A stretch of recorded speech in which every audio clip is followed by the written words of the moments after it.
Saber Experto es su carta credencial, es su cédula y su carnet de identidad como escritor. Y hoy vamos a conversar con él de eso y otros aspectos importantes porque aquí se debatió bastante la ley sobre la función pública, que es en lo que basa básicamente el Saber Experto de Ramón Ventura Camejo. ¿Miembro del PLD o miembro del comité político? De Comité Central. De Central. Sí. Usted renunció al comité político. Bueno, en realidad no, sino que no participé. No participó. Porque, y así lo planteé. Pero usted lo había hecho ya en su ocasiones momento. anteriores, había renunciado, ¿no? No.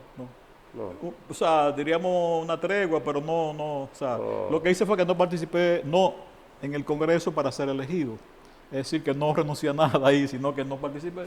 Por algunas convicciones que tenía ya, sobre todo lo que estoy haciendo ahora, y así se lo mantenía a la dirección. Y además, que debe de haber una transición, es decir, una nueva generación.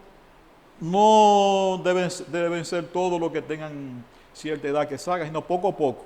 Yo preferí ser de lo poco que comienzo, porque eso ya veo jóvenes que yo admiro, ya por su capacidad, por su competencia, y eso es lo que se trata. Ahora, Esto es más un aporte que usted hace al país que remuneración misma por lo que usted hace. bueno, en realidad sí está hecho un poco para devolverle al Estado, diríamos, toda una inversión, diríamos, que hizo en mí, porque yo trabajé en el Estado, y si tuve esas experiencias, e incluso relaciones con gente que yo admiro mucho de Iberoamérica y de Estados Unidos, entonces yo una forma de hacérselo llegar a la sociedad dominicana, a los funcionarios públicos, a las universidades y a todos los interesados en el tema. Pero yo le decía a ustedes dos, fuera de cámara, y quiero ahora compartirlo con el público, la transparencia, de que cuando yo comencé a trabajar para ese libro, tuve la oportunidad, para mí es un privilegio, que el CLA me invitara a que contara mi experiencia en un congreso que se desarrolló en Sucre, Bolivia, y entonces ahí comencé a organizar las ideas, a investigar, bien, y luego pues ya con esa conferencia también la impartí en CDC UTESA y seguí trabajando hasta que se convirtió en un libro. Para aquellos que desconocen el término CLAP. Si es el Centro Latinoamericano de Administración para el Desarrollo, una institución de Naciones Unidas, la máxima autoridad en estos temas que trabaja en Iberoamérica. Entonces ahora yo ya le contaba aquí que, se lo digo a ustedes, que estoy trabajando un libro sobre la gestión en las organizaciones exitosas. Es posible que después el título tenga algún cambio como lo tuvo pero más o menos ese es el centro, ese es el núcleo. Y luego en el libro yo cité esas dos conferencias, está aquí. Entonces, aquí por primera vez voy a hablar si ustedes me permiten, voy a hablar del tema del libro. Entonces, cuando yo publique el libro, ustedes van a figurar, va a decir que yo comencé por aquí hablando sobre ese tema. E incluso la idea es presentarlo en un congreso del CLA, pero un congreso del CLA que se va a desarrollar en República Dominicana en noviembre del 2026. El año próximo. O sea que sí. O sea que hay un compromiso ahí de tener sí, ya todo el material. El trayecto es largo, he estado trabajándolo, he tenido bibliografía y parte de eso es que ya... ¿Y qué lo ha motivado, profesora, a escribir sobre este nuevo libro? Mejorar la gestión de las organizaciones. Yo percibo que, como se habla de mejora continua, todas las organizaciones que conozco pueden mejorar si siguen las pautas de la gestión. El gobierno, el sector empresarial, aunque debo decir que el sector empresarial le dedica atención a la gestión, porque implica rentabilidad incluso lo profesionalizan, contratan consultores. Mire Peter Drucker, como nosotros lo conocemos, porque fue un gurú internacional que por las empresas más destacadas usaron su conocimiento. Entonces, creo que es importante que colocar el tema y que los líderes, los profesionales, los líderes sociales, en fin, las universidades, le pongan más atención a la gestión. Usted notará que es muy difícil, no es común que un líder o una figura muy destacada de la política hable de gestión, habla de economía, habla de la política social, pero no hay buenos resultados económicos ni calidad de las políticas sociales si no hay una gestión, diríamos, rigurosa, una gestión científica. Y como ustedes les comentaba, estoy trabajando sobre eso y he publicado ya algunos artículos de algunos autores. Por ejemplo, he estado trabajando a un alemán, George Elinet. He estado también trabajando con un argentino, libros de ellos, José María Seracho, sobre la gestión por competencias, que es otro modelo. He trabajado con Henry Minberg, el gurú de la estructura de las organizaciones, muy conocido en los centros académicos, y con 3 suecos, Olve, Walter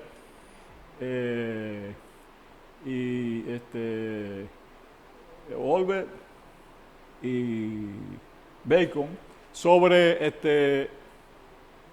implementación y desarrollo del cuadro de mando integral.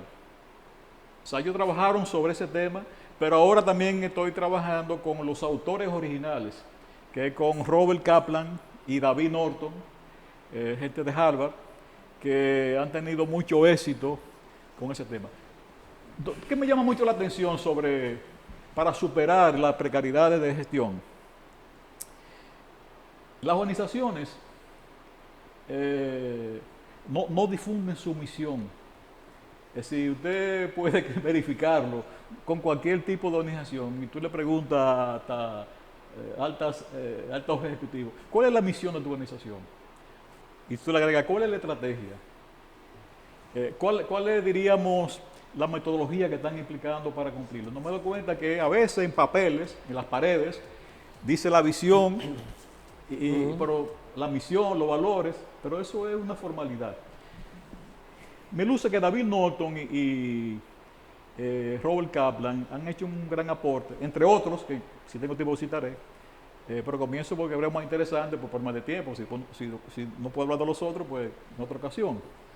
Ellos establecen que el cuadro de mando integral es un modelo de gestión para controlar y gestionar la estrategia.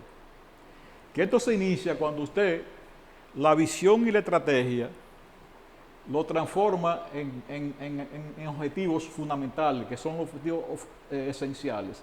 Ellos sintetizan y dicen, bueno, esto puede variar, uno más, uno menos, pero según la naturaleza de la organización, pero para nosotros existen cuatro perspectivas fundamentales de cualquier organización. Profesor, antes de seguir, ¿cuál es la diferencia para nuestra teleaudiencia entre la misión y la estrategia? Bueno, porque la estrategia, quizá con esa sería suficiente, va a estar mucho vinculada al entorno. Es decir, estamos vinculadas a, diríamos, demandas que usted la está visualizando o expectativas que usted la visualiza. Mientras que la misión ya es un concepto, diríamos, esencial, como de principios. Es decir, que yo asumo, por ejemplo, la misión de una organización cristiana. Sí. Tengo esa misión. O sea, ahora la estrategia para yo trabajar en ella va a ser más limitada, o sea, menos abstracta. Vamos a aterrizarla, por ejemplo, en una alcaldía. ¿Cuál podría ser la misión de una alcaldía, grosso modo? Bueno, fundamentalmente está llamada a los servicios municipales que observamos. Por ejemplo, el orden de la ciudad, está llamada a la higiene colectiva, que era como ¿Verdad? decía. Esa sería su misión. En algunas alcaldías, es decir, el orden, la seguridad incluso, en unas alcaldías, sería, pero ya la estrategia va a depender del problema que está enfrentando, o sea, que no son previstos, o sea, que son muy particulares. Pero además, Y las estrategias no son precisamente para alcanzar la misión. exactamente, pero tienen que concretizar la misión un poquito más abstracta. Ahora, yendo al grano, quizás nos permita incluso comunicarnos mejor, Robert Kaplan y David Norton establecen que hay 5 perspectivas, a lo cual le puede traducir la visión y la estrategia. O sea, mira lo que él dice, redúcela a 5 perspectivas.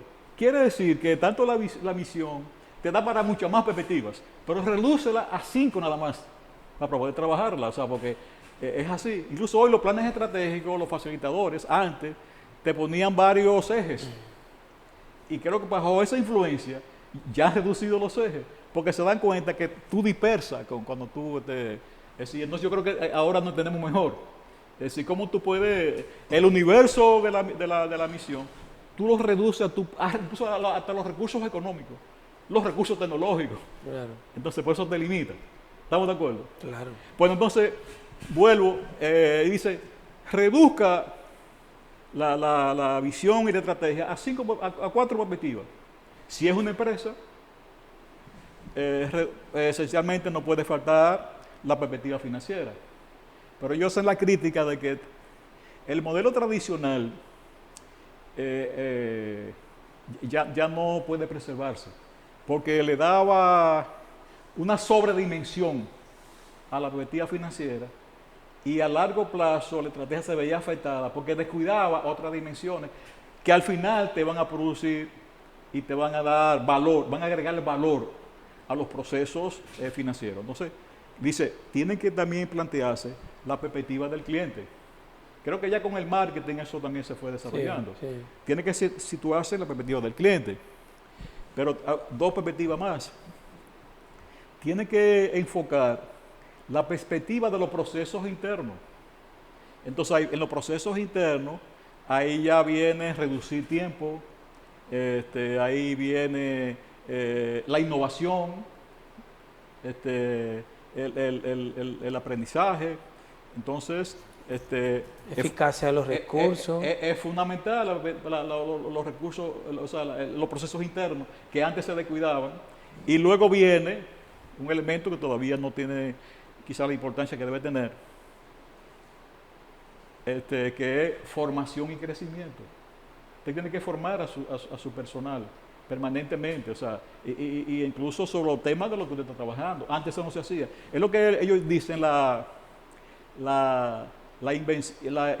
invertir en lo intangible, que dice que adquiere ahora una gran relevancia. Una organización que no tenga la perspectiva del cliente, la perspectiva de los procesos internos y la perspectiva de formación y crecimiento no es sostenible.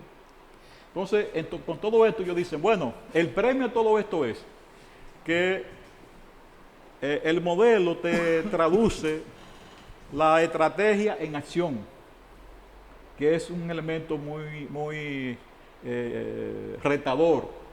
Como le decía, o sea, comúnmente las organizaciones tienen un plan estratégico, pero cuando usted revisa su cumplimiento, a veces no se implementa. La dificultad está en implementar. Recuerdo que una vez un amigo de los años 80 decía, yo estoy podrido en idea, lo que me falta es yo desarrollarla, pero esa idea tengo yo. Entonces, normalmente eso ocurre. Entonces, con este modelo, pues, se ha un poco innovado, se ha revolucionado la gestión y ha dado magníficos resultados a varias organizaciones mundiales, desde entidades aéreas, Coca-Cola, entidades de textiles, del área del petróleo, ellos la citan, que han sido consultores, entonces han sido muy rentables. Entonces, les reitero, insisten que hay un círculo virtuoso, que más o menos nosotros lo conocemos todos. La planificación, el control, la medición y entonces el feedback y volver a la planificación. Porque hay un momento dado que en la revisión periódica usted va a aprender y va a tener que adecuar la estrategia. Porque ya no es la misión que está allá. A la propia estrategia tienen que ir adecuando porque la realidad le va diciendo hasta dónde es viable continuar con ella y hay que hacerle ese ajuste porque la práctica, la experiencia te va diciendo que la cosa no es por aquí, que la cosa es por allí. Y de esa forma, pues, se le da una gran importancia a la revisión, pero con la idea no de que, por ejemplo, con las herramientas informáticas, que hoy son muy interesantes en esto, y es uno de los recursos, te den muchos datos, te revelen indicadores, sino que también tú puedas interpretarlo y tú puedas comunicarlo a todo el personal para que pueda estar motivado, lo que se llama el empowerment, o sea, que estén empoderados. Y todo eso, pues, luego llega a ciclo Deming, lo que llamaríamos el ciclo Deming, que es, diríamos, planificar, hacer, verificar y actuar. Actuar quiere decir que después que tú verificas, tienes que incorporar esas observaciones, esas, diríamos, variaciones, le llaman en calidad variación de los procesos, tienes que incorporarlo porque por ahí es que tú logras agregar más valor y en consecuencia mejores resultados, mejores, como se llama, mejores outputs. De los inputs que tú en principio comenzaste y los procesos te dan mejores outputs. Y todo esto que mejor aplica para uno y otro sector, entiéndase el público y privado. Uno entiende, el empresario busca hacer riqueza, el público es ofrecer un servicio. Todo esto que tú mencionas, pues, aplica para ambos. Sí, y ponen ejemplos con entidades que yo he trabajado al respecto. Lo que cambian son, digamos, las perspectivas. Es decir, la perspectiva del ciudadano, la perspectiva, diríamos, de la sociedad, de las personas, y de manera particular la satisfacción y la calidad de esos servicios públicos que el ciudadano puede valorar. Pero obviamente que el sector público es de lo que más lo necesita y ya en el sector público incluso puede eso fortalecerlo con José María Sarazo, que es la gestión por competencias. Es decir,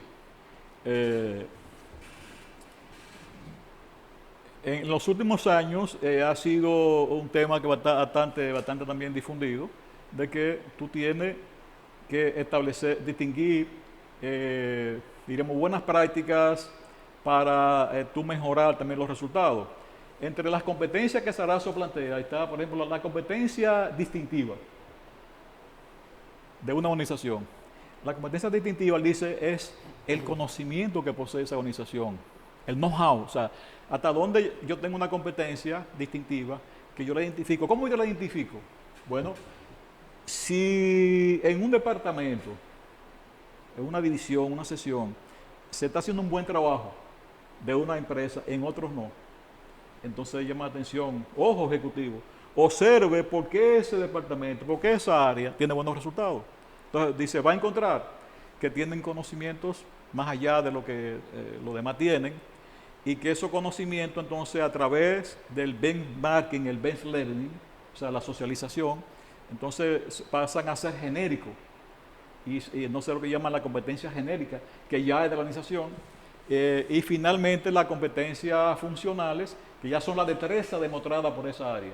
Competencias distintivas, competencias genéricas y competencias funcionales, que tiene conocimientos, habilidades y destreza. Y todo eso, incorporarlo en una organización público-privada, te va a dar... va a agregar valor a tus resultados, va a tener una mejor satisfacción y un mejor cumplimiento de la estrategia. Profesor, Las organizaciones, partidos políticos, ¿cuáles de estas perspectivas han descuidado? Estuvimos hablando de la financiera, de la de gestión interna, de la perspectiva del cliente y la formativa.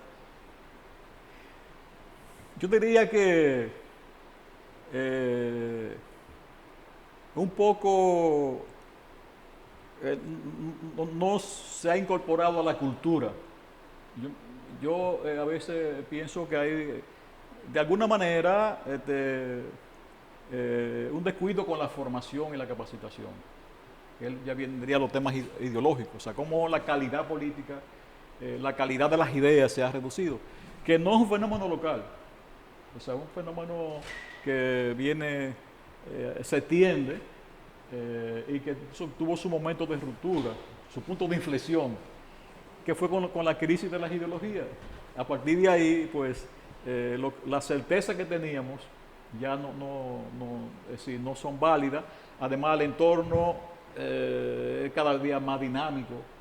Es decir, al ser dinámico, quizá las doctrinas, los conocimientos y las ideas que postulamos ya no son aplicables. Por ejemplo, usted dice, la propiedad privada de los medios de producción.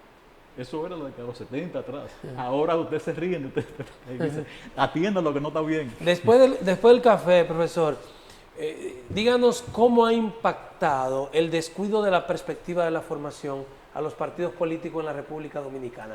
Pero ahora Café Santo Domingo, porque Xiomara Fernández llega con esta buena noticia. Es lo mejor de lo nuestro, Café Santo Domingo, en estas presentaciones que tenemos, el taparroja, que es el tradicional, y el verde, que es el descafeinado. Café Santo Domingo, lo mejor de lo nuestro. ¿Cómo le ha impactado, profesor, a los partidos haber descuidado la perspectiva de la formación? Bien, diríamos que eso caería dentro de la calificación de la inversión en lo intangible. Bueno, con la crisis de las ideologías, la crisis de las ideas, que hay una abundante literatura, hubo que recomponer y abandonar programas, como le decía, dijimos ahorita, de la abolición de la propiedad privada y todo ese tipo de cosas, y adecuarlo más a lo viable. Un poco hubo de las posiciones ideológicas, diríamos, más definidas en ese momento y con más certeza, entonces tuvo que un poco replegarse hacia la socialdemocracia. Entonces había que un poco adecuar la formación, capacitación a la socialdemocracia y buscar los trabajos que se refieren a eso y adecuarlo. Usted sabe que Juan Bosch, mi punto de vista como profesional, como investigador social, a tiempo visualizó y uno se da cuenta que él nunca en sus escritos refleja el dogma, sino que siempre fue creativo y siempre adecuó, por ejemplo, composición social dominicana. Él no le plantea que la dinámica histórica dominicana se desarrolló en la lucha entre burguesía y proletariado. Dice que ni había burguesía ni había proletariado, sino que era una lucha de la pequeña burguesía. Eso es un término en Bosch muy conocido, esa clasificación, y luego los distintos estamentos. Y sobre esa base creó los círculos de estudio del PLD, le prestó mucha atención a la formación y la capacitación, pero obviamente que 2025 no es 1973. Entonces ha habido cambios. Eso sí, pero en el plano dogmático, profesor. Pero la formación política va mucho más allá del dogma. Es decir, el político ha sido formado en el manejo de la inteligencia emocional. Ha sido formado en el tema de la comunicación, de lo que tiene que expresar. Está siendo formado el político en cuanto a la gestión social que debe desarrollar como tal. Es decir, claro, hay una parte que es de la enseñanza del dogma de la corriente ideológica, pero la formación del político, de un miembro, va más allá del dogma. Tiene que ver todo, o sea, no lo estaba excluyendo. Por ejemplo, en el caso de Bosch, él escribió todo un material que se llamaban organización y disciplina. Tiene que ver con el liderazgo, tiene que ver con la organización, la administración, tiene que ver claro. tiene que ver con los procesos, o sea que estaba todo pero como es un sistema, todo se afecta. Y entonces lo que se ha estado en un proceso, una transición de incorporar nuevos programas. Actualmente, y no quisiera que se me viera como una gente fanática, pero actualmente yo debo felicitar al área de educación del PLD que está desarrollando un programa. O sea, ha retomado. ¿Qué están haciendo, profesor?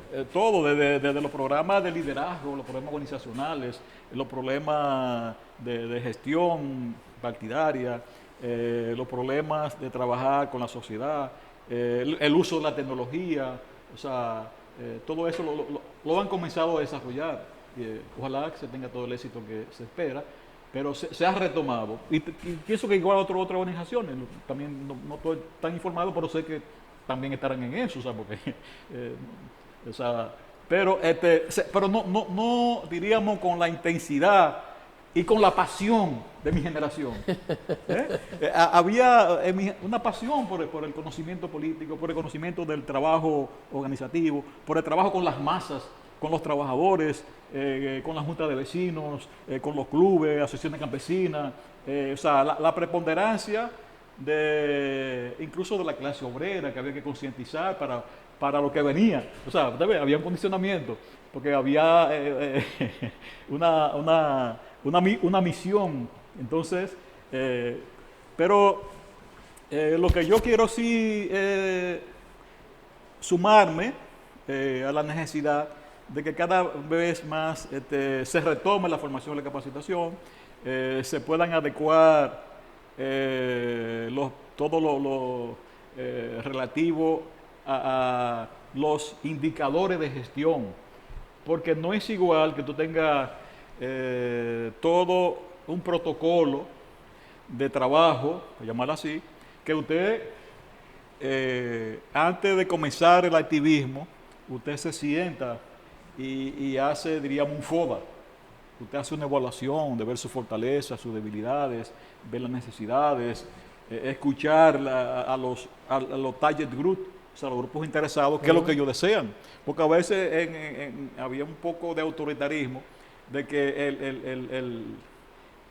el directivo sabía lo que quería la gente y entonces lo vas hacia los planes y también, entonces escuchar incluso en este caso al personal, sea público o privado, escucharlo, siempre tienen cosas que aportar y vincularlo. Dice Kaplan y Norton que el éxito del modelo de cuadro de mando no está solo en los problemas conceptuales fríos, sino que cuando una organización involucra a su personal en esos procesos, crecen, porque se internalizan esa nueva cultura y ya el empleado que inició el proceso o el personal, si es un partido o si es un club o una ONG, sale transformado, o sea, con una nueva cultura, una nueva forma de hacer.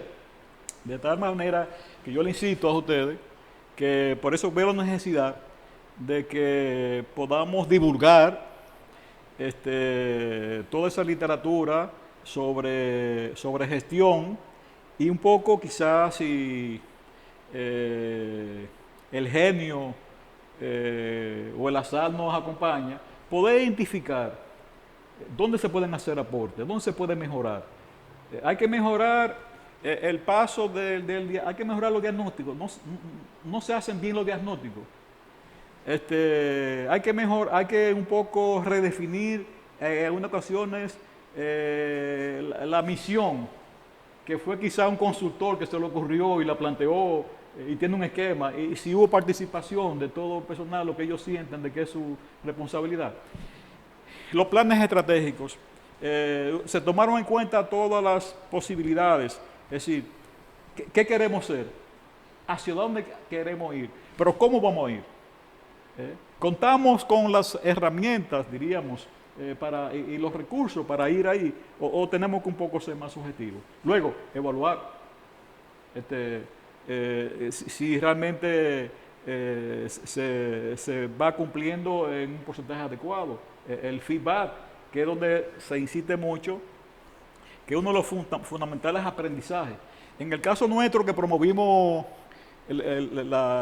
el marco común de evaluación, el Common Assessment Framework, que va para este trabajo, y para mí va a ser, así como Norton y Kaplan ponen que para ellos fue el cuadro humano integral. En principio, si el razonamiento no me hace cambiar, para nosotros fue el marco común de evaluación que provocó la transformación cultural de la administración pública, la entrega de los premios, es decir, cómo la gente se integraba con pasión, cómo se producía la formación, se interesaban por la formación y la capacitación, al grado que en este tema de la formación y capacitación, un poco para ver hasta qué nivel estaba, todo el mundo quería hacer maestría. O sea, la gente, normalmente el empleado no tiene tanto interés en el pasado, pero querían saber. A propósito de las fusiones que se están haciendo en estos momentos, ¿se visualizaba en el gobierno del PLD el tener que estos ministerios llevarlo a uno solo y todas estas dependencias del Estado? Todas esas propuestas son históricas, o sea, Son históricas. tienen décadas. Mejía Rical, por ejemplo, trabajó mucho en eso, creo que en el gobierno de Salvador, y otros más, o sea, con los contactos internacionales, pero algunas realmente, o sea, son recurrentes, pero las cosas cambian y no son siempre las demandas, no son las mismas. Puede ser que en un momento dado una entidad tuviera dificultades, hubiera justaposición, que es el concepto, y en consecuencia, pero puede ser que ya eso haya desaparecido. Pero en sentido general, Henry Minber es un gurú que ha tratado el tema de las estructuras organizacionales. Entonces, él plantea que las estructuras de las organizaciones tienen que estar vinculadas a su entorno. Entonces, no es igual el entorno de hoy al entorno del 82. Hoy los entornos son más dinámicos. Por ejemplo, cuando yo lo escuchaba a usted hablar ahorita de algunos temas, pensaba en un concepto que hay sobre la normalidad, de que hoy hay una nueva normalidad. Y dice un autor, como Gelfrey, dice que la característica hoy de la normalidad es la incertidumbre. En la década de los 70 para atrás, todavía los 80, dice era el confort. O sea, la cosa tan estable, había más certeza, había menos cambio. Pero hoy, dice, hay un cambio exponencial. Entonces, lo que hoy puede conceptualizarse como normalidad es la incertidumbre. Vivimos un mundo de incertidumbre. O si no, díganme usted, ¿quién imaginaba el pleito de Elon Musk y Trump? La incertidumbre, y es quizá un poco muy simple eso, pero ese es el mundo de hoy. Tú no sabes lo que va, o sea, lo que estaba, o sea, no hay esa confianza y esa seguridad. Entonces, en consecuencia, a mí me dice que la estructura debe estar vinculada al entorno. ¿Y estas no son más razones económicas que de eficientización misma, profesor? Bueno, pienso que es una corriente y tendré un frente allá. Yo estudié Ciencia Política y Administración, pero la mayoría de economistas piensan que es así, siempre es reducir costos, pero no se dan cuenta que el Estado, hay dos conceptos, que es eficiencia y eficacia. Entonces, claro, tú no puedes hacer el derroche, obviamente tiene que tener cierta racionalidad del gasto, pero tiene que ver la finalidad. Es decir, ¿en qué medida se van a ver afectados los estudiantes de maestría y doctorado con esta modificación? O la propia educación básica sí va a ser afectada, porque si hay problemas institucionales, tú con una diversificación tienes mejor control. Tú tienes un control más efectivo para la evaluación, el seguimiento, la formación, la preparación. Cuando tú tienes que entonces manejarte con un ministerio demasiado gordo, demasiado grueso. De ahí viene la estrategia. Es una estrategia para ir mejorar la calidad educativa, pues no está bien. Si no está bien, lo mejor es no se dividirla mientras tanto. Es lo que yo pienso, y eso es lo que Mimber también establece. Y él establece que pueden darse 5 configuraciones estructurales. Estructura simple de supervisión directa, estructura maquinal, estructura profesional burocrática, que es la que conocemos, usted y yo, y bueno, usted también,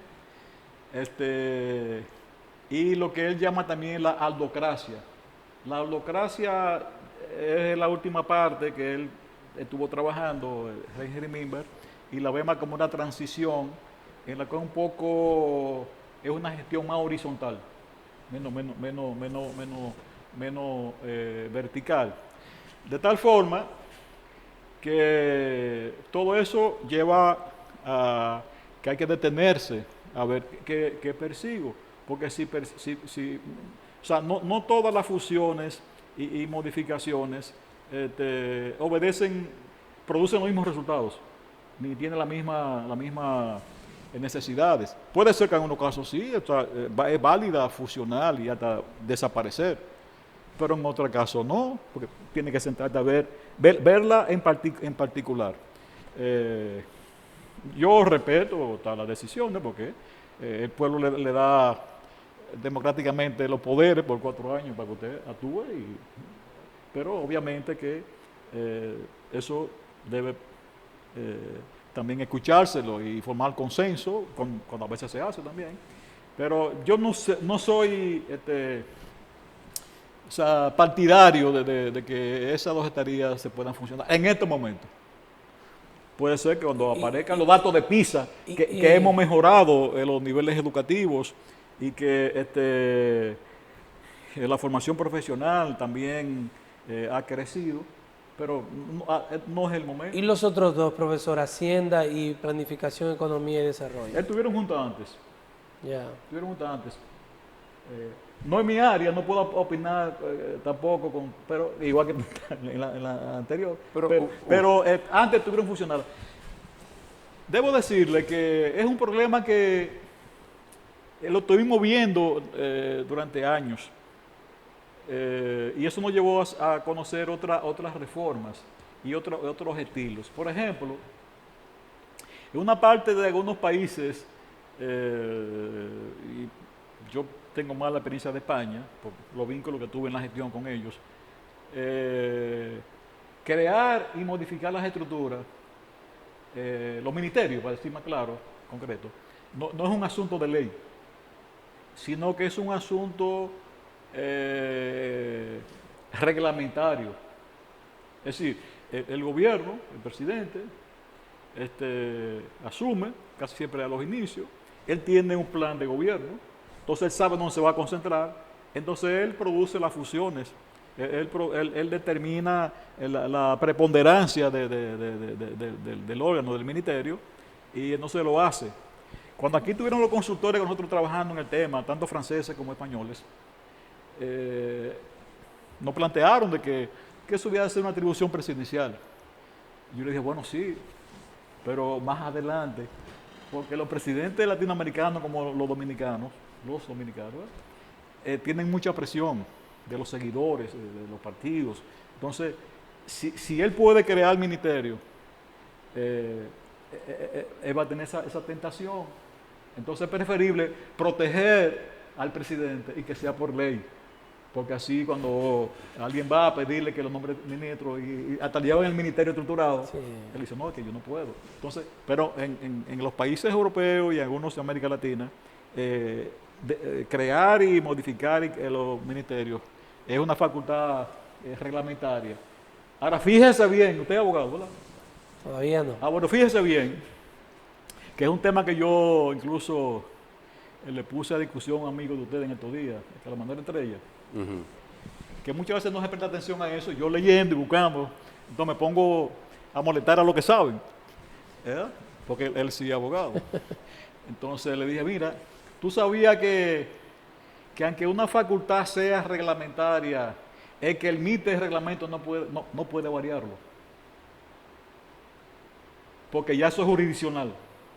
O sea, tú emites un reglamento con un decreto.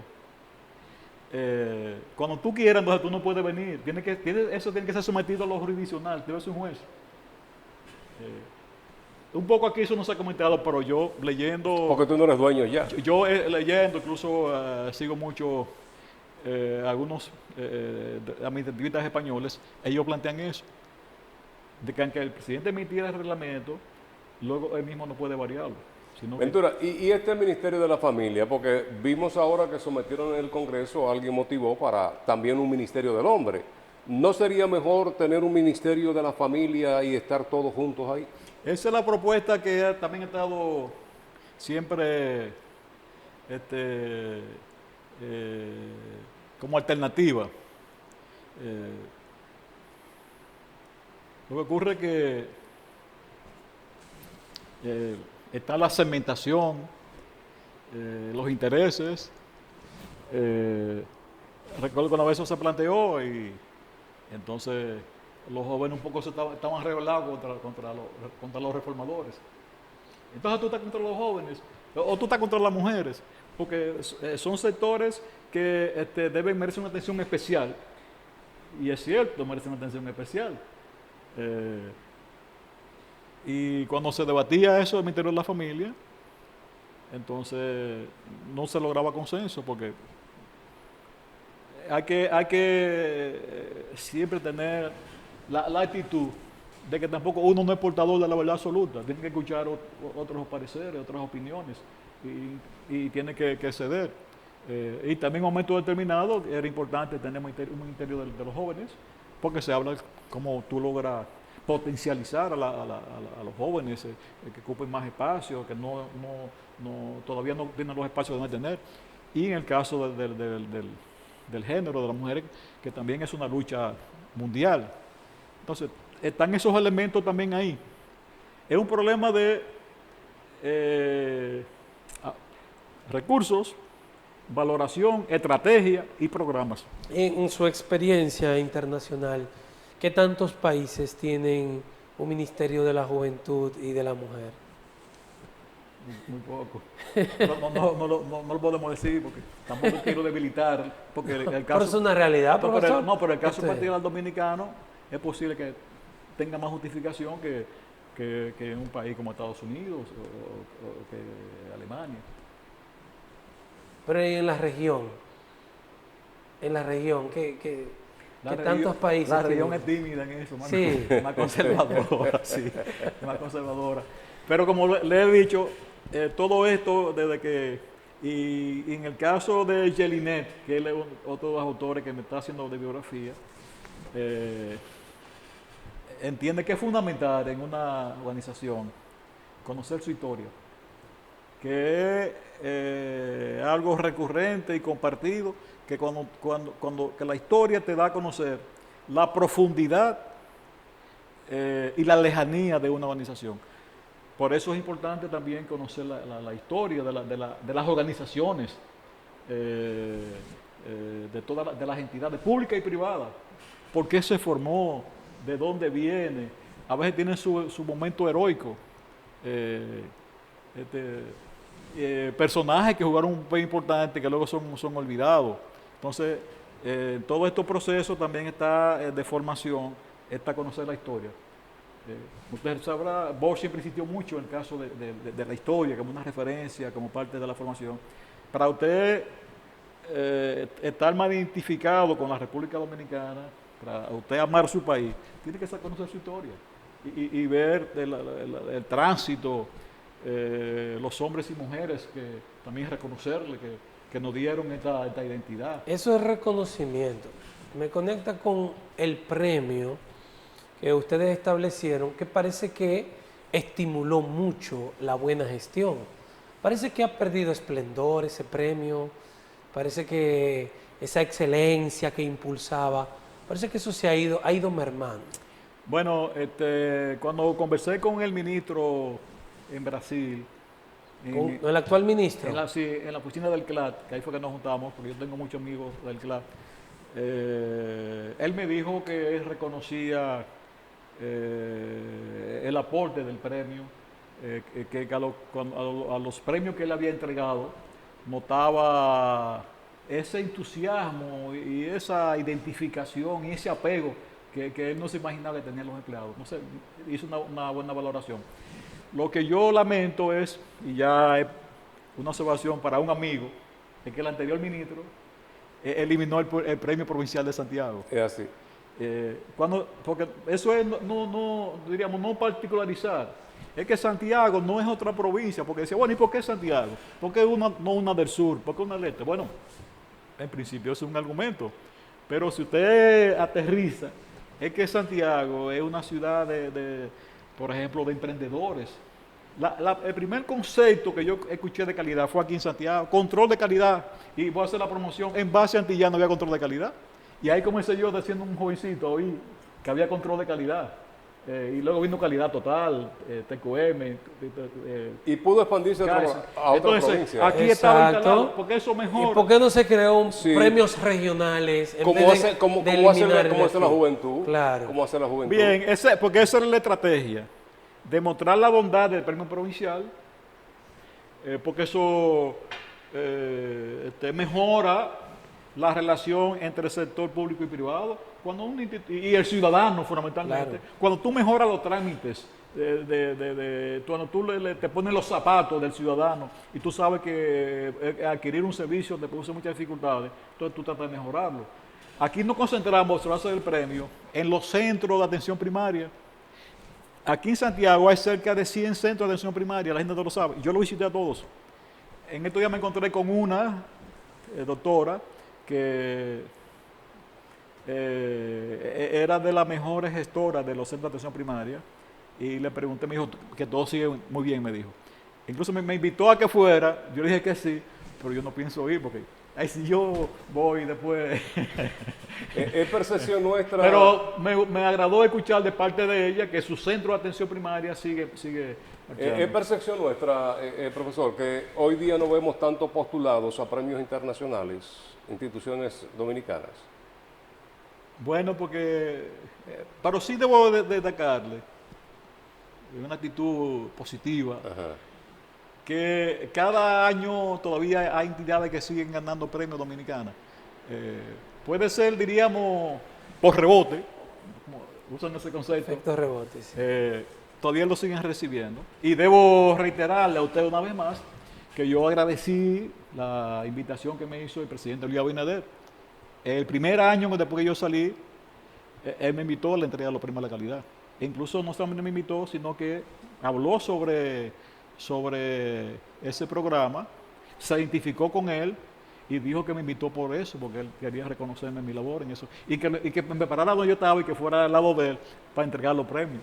Yo le agradecí eso a él. Una distinción. Sí. Gracias Ramón, ya hemos agotado el tiempo permitido para hoy.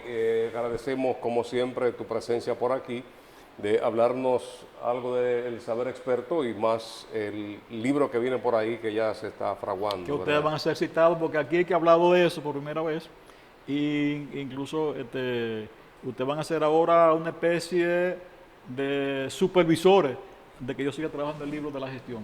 Bueno, Muy bien, gracias por el honor. primicia. Gracias a Ramón Ventura Camejo por acompañarnos, exministro del Ministerio de Administración Pública de la República Dominicana. A él las gracias, de igual manera a ustedes, en nombre de Lenis Tejada Betancourt, Adalberto de León en la producción general, Frank Rodríguez y todo lo que somos partes del 55 en las mañanas. Agradecemos su sintonía. Martes mañana regresamos después de la misa a las 10 de la mañana. Hoy el programa Buen Día.